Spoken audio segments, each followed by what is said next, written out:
mengambil bekal untuk perang. Anggota KKB Papua malah tewas dalam jebakan TNI Polri. Tak ada yang bisa memungkiri kalau sampai saat ini kelompok kriminal bersenjata di Papua tetap melancarkan aksi kejamnya.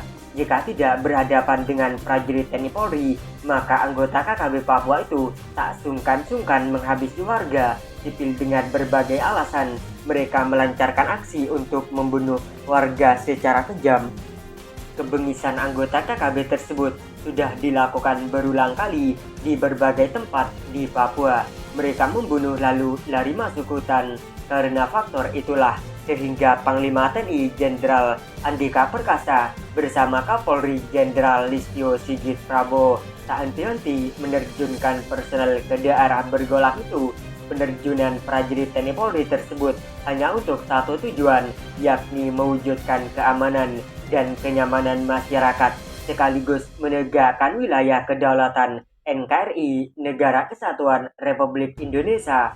Untuk itulah sehingga pasca tiba di bumi cendrawasih, prajurit TNI Polri pun langsung bergerak menyisir semua wilayah hutan belukar dilalui tanpa mempedulikan keselamatan jiwanya. Beratnya medan pun tak dihiraukan, kendati ancaman senantiasa mengintai dari balik pepohonan. Atas semboyan NKRI harga mati, para prajurit itu melangkah pasti, membelah hutan belantara, menaklukkan lembah dan ngarai yang ditemui sepanjang jalan, seperti halnya yang terjadi baru-baru ini ketika para prajurit sedang bergerak menuju sebuah perkampungan di pedalaman Papua. Dari sebuah video yang viral di media sosial, terlihat bahwa hari itu cuaca sedikit lebih cerah, cahaya mentari agak menyengat, walau jarum jam baru menunjukkan pukul 10.00 WIT.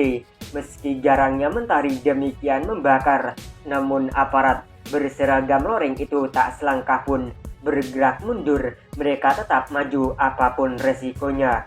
Dan tatkala memasuki kampung yang dituju, dari kejauhan masyarakat terlihat larut dalam kesibukan. Ada yang berkumpul di luar rumah, yang lainnya terlihat pulang membawa barang ke Honai. Sepintas kilas, tak ada yang aneh di kampung tersebut.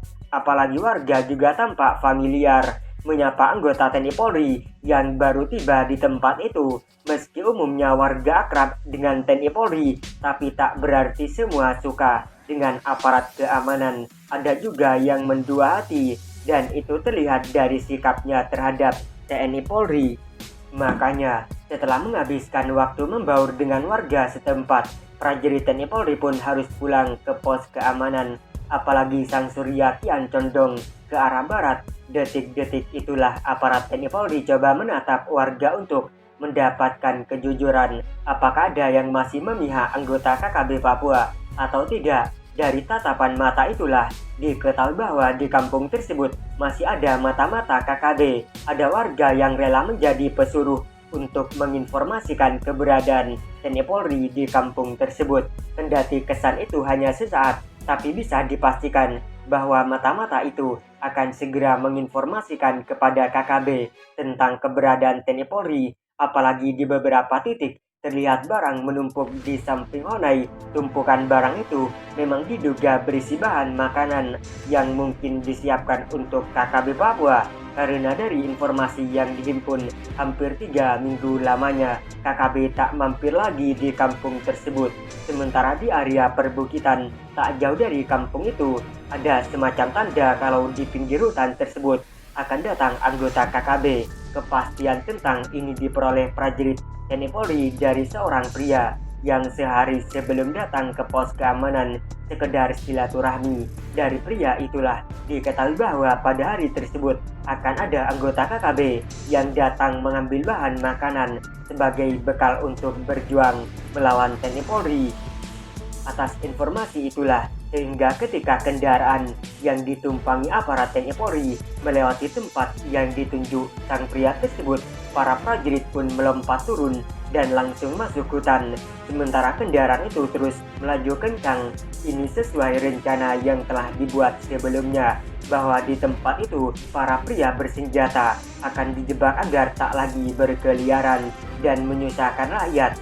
Makanya, setelah menanti beberapa saat lamanya, tiba-tiba 4 pria bersenjata datang ke tempat itu. Mereka tidak bersamaan, tapi datang satu persatu. Setelah berkumpul, anggota KKB itu pun mulai menyiapkan senjata. Sejurus kemudian, terdengar tembakan beruntun yang mengarah ke udara. Tak diketahui apa maksud tembakan tersebut, tapi tertangkap kesan kalau mereka hendak memasuki kampung tersebut. Atas sikapnya itu, anggota KKB pun langsung diberikan sanksi.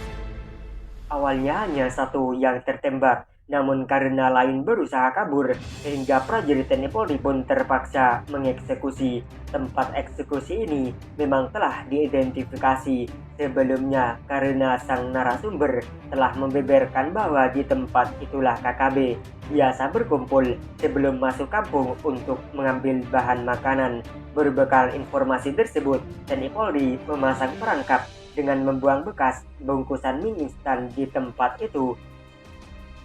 Rupanya jebakan itu membuahkan hasil karena ketika 4 anggota KKB itu berpencar mencari jejak sambil melepaskan tembakan secara membabi buta, pada saat yang sama mereka dikirim satu persatu ke alam baka. Dari video yang viral itu, tak diketahui di wilayah mana anggota KKB tersebut dihabisi prajurit TNI Polri. Tak diketahui pula dari kelompok manakah para anggota KKB itu berasal, tapi dari raut wajah mereka adalah anggota KKB muka baru.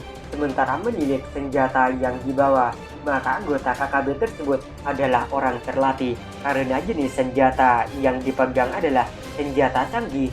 Video viral itu menuai apresiasi warganet. Dari kolom komentar, terlihat warga mendoakan agar prajurit TNI Polri senantiasa dilindungi dari maut. Sementara kepada anggota KKB pun, netizen mengirimkan doa semoga segera sadar kembali ke jalan yang benar. Netizen menuliskan bahwa anggota KKB adalah sesama saudara sehingga tak patut kalau saling membunuh satu sama lain. Alangkah indahnya Papua kalau anggota KKB dan prajurit TNI Polri meletakkan senjata. Pembangunan pasti akan berjalan lancar dan masyarakat akan hidup lebih baik seperti warga daerah lain di Indonesia.